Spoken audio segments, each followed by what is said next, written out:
thank you to each and every one of you for coming out tonight and seeing this movie again after 40 years.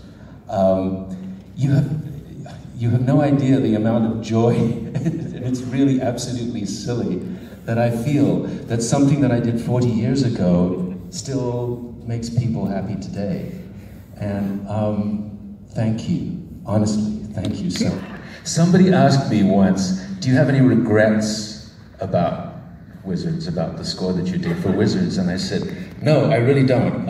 The only regret I do have is the number of times I went to meetings in Ralph's office and left there, walking past all the animators' desks and the garbage cans next to them with these cells of films. And my big regret is that I never took some. I would never have to worry again. But it was fun. It was crazy. And doing the score to an animated picture, there's so many wonderful guys doing it these days, Michael Giacchino and so, lots of people. It's very tricky. Back in the 70s, it was even crazier because we were working with pencil tests. So we didn't have the final animation until I started actually scoring the film, and I wrote to the pencil tests. And a lot of times, the cells that we would get, once the cells were in there, the timings were completely different. So it was a challenge.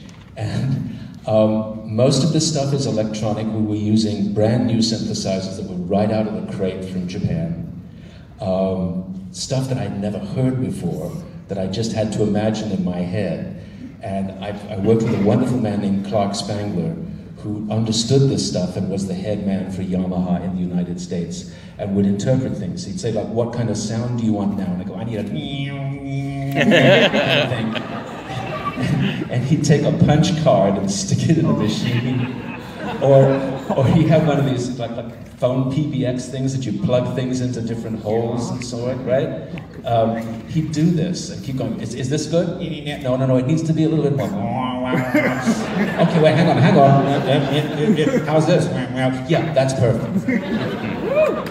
So it was crazy. And all the while I was doing this, Ralph Bakshi was standing there. What are you doing to my film? But thank God, the gods were with us, and fortunately it worked out. So you had told me that the reason this became a synthesizer soundtrack was because you had no budget. Is there anything you would have done differently if you had unlimited Star Wars budget? Yeah, I would have used the London Symphony. Right? I did a film score about 10 years later called Star Chaser, The Legend of Orin. It was the first feature.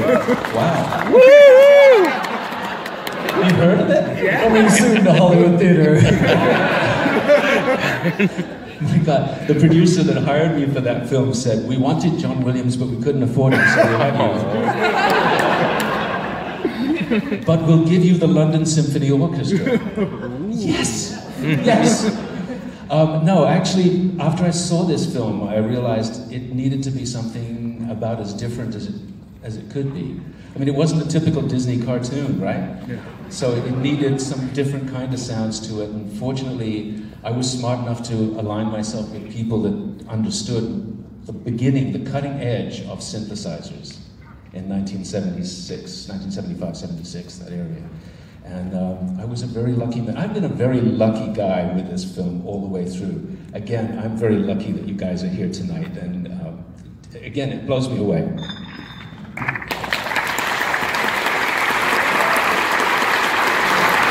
Somebody, actually, I get asked this a lot, but somebody asked me tonight, are there other soundtracks that Andy has done that I would know? And I said, probably not. But if you watch adult films from the 70s,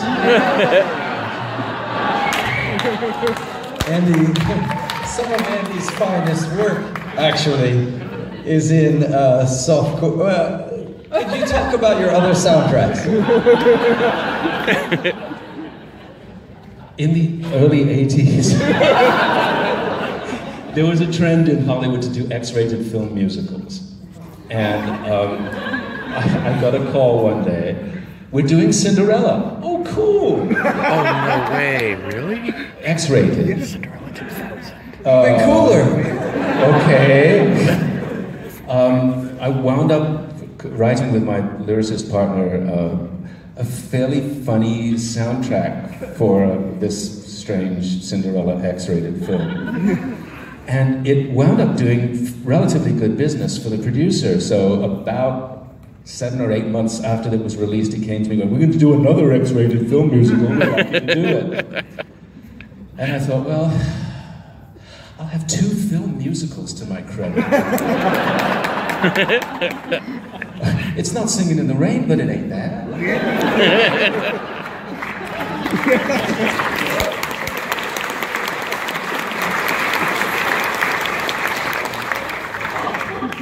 So you've been to Portland before. Yes. Can you talk about your... I was here actually 2 years ago. I was a music director on a show called I Love Lucy live on stage that played at Keller, or down the street somewhere. Downtown. And I love Portland. I just love Portland. It's such a wonderful, beautiful, gorgeous city, and if I could find a way to live here, I would.